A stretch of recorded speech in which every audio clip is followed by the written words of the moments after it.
Hey, it's Eric here at Peachtree Classic Cars. I'm excited about this one. We actually got a couple of vehicles out of an estate. Old elderly gentleman just passed away and his wife is cleaning out the garage. He's, everything's been kept indoors. Everything's been kept on the road and running, and just really cool to get a hold of a couple of vehicles out of a collection like this. There's actually a couple of higher dollar stuff that the guys are selling at a different dealership, but I just wanted to grab up some of this, affordable, untouched, kind of unrestored vehicles that have been kept on the road. So this has got the original 6-cylinder, 3-speed on the column.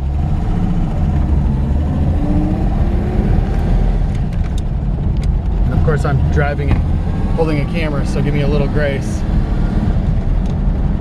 It actually drives nice and straight down the road. The steering wheel's a little cockeyed. Maybe you could use a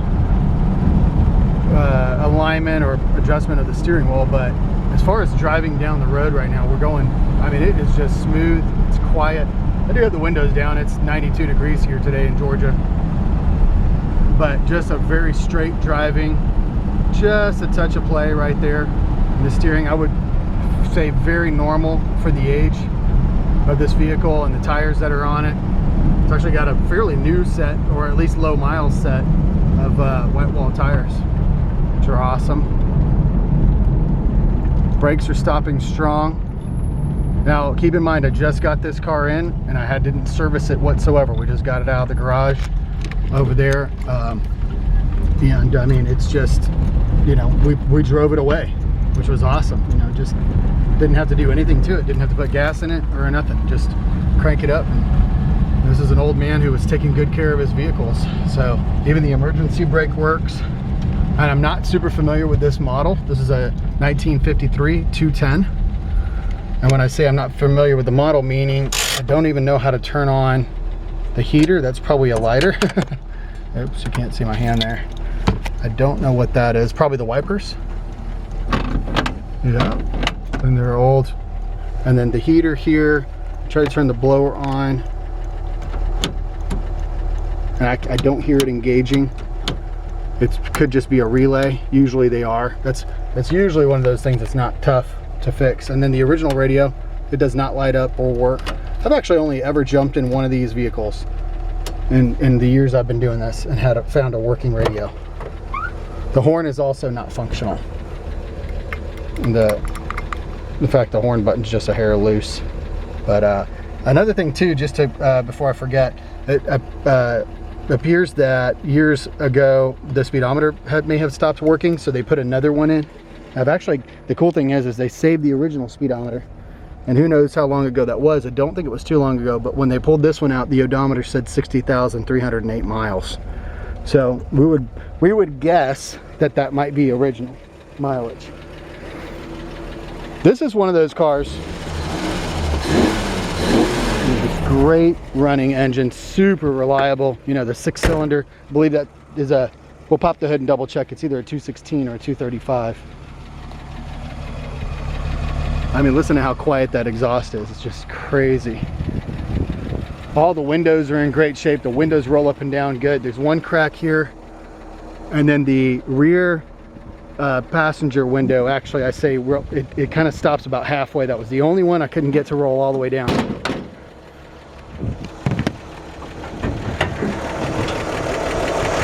.216, you can tell with the bolts on top. And at some point he put a chrome valve cover on, but other than that, listen to this engine just purr.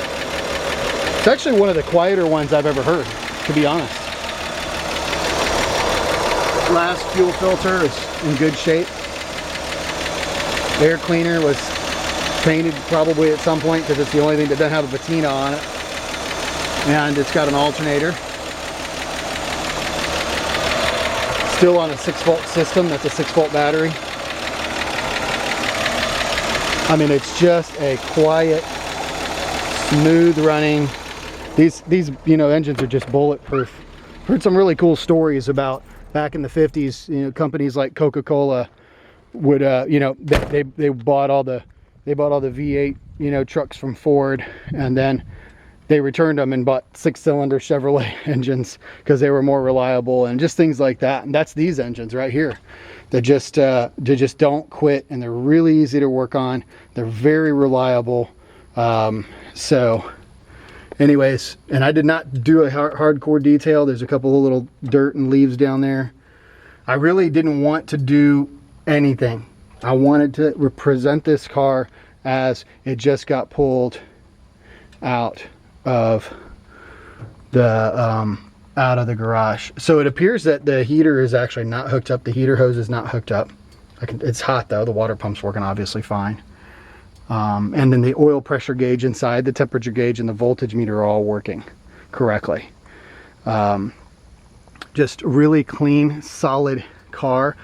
It's not 100% rust free, but dang is this thing really solid and really clean. This is the original paint. It's never been restored. These are the original bumpers. I mean, good grief. I mean, they look great. You know, they could be polished. I mean, this chrome here is obviously pitting a little bit and more faded because it's on top from sun. But, oh, I've got the lights on. I forgot about that. Let me turn those off. I wanted to show that the lights were working. You know, the brake lights work. I'm not positive the turn, pretty sure that, actually, let's see. We did test it. Did we test the turn signals? I can't remember. I can do it real quick. I want to turn these lights off so we're not draining the battery. I'll turn that on. Yep, there we go. Not sure if you can see that or not. It's a little faded, but the turn signal is flashing there.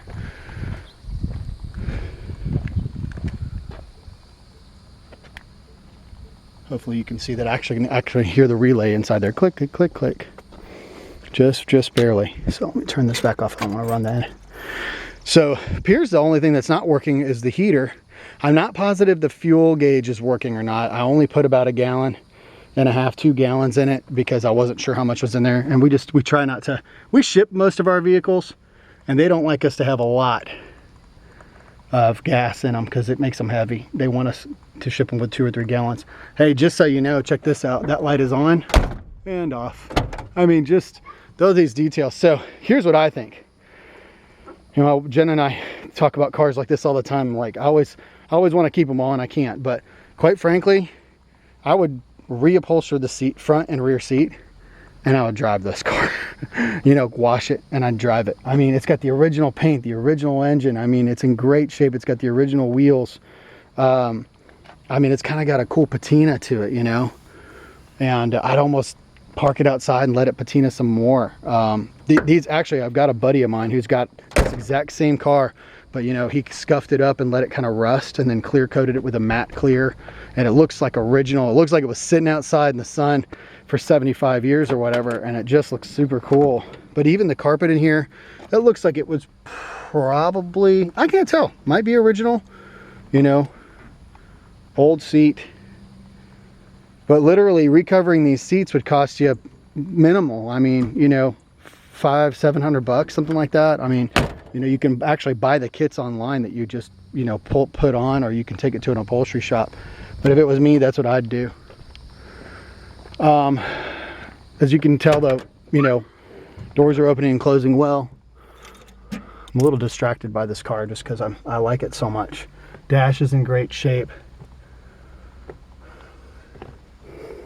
Love the old wooden knob there on the shifter. It's very cool. I showed you the headliner earlier. I was talking, but I was showing it.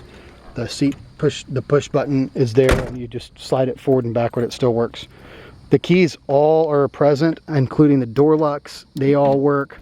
There's the trunk lock key that I just used. Again, original condition. This is what I call superficial rust, right? Surface rust. But so far, not finding rust on the body of the car. We'll walk around the body a little bit more too in just a second. You know, there's your well, spare tire well, 0 rust there. I can pull this up just a little bit. It's kind of tied in, but yeah, it's tucked in behind that. But I mean, just looking up underneath the floor mat. I mean, this is the original rubber floor mat. It's all tucked in with the original little, you know, cardboard detail panels. original spare wheel. Obviously a newer tire. What's up, man? I'm doing a video. Oh, I got you. I put one in the garage for y'all. Thanks, brother.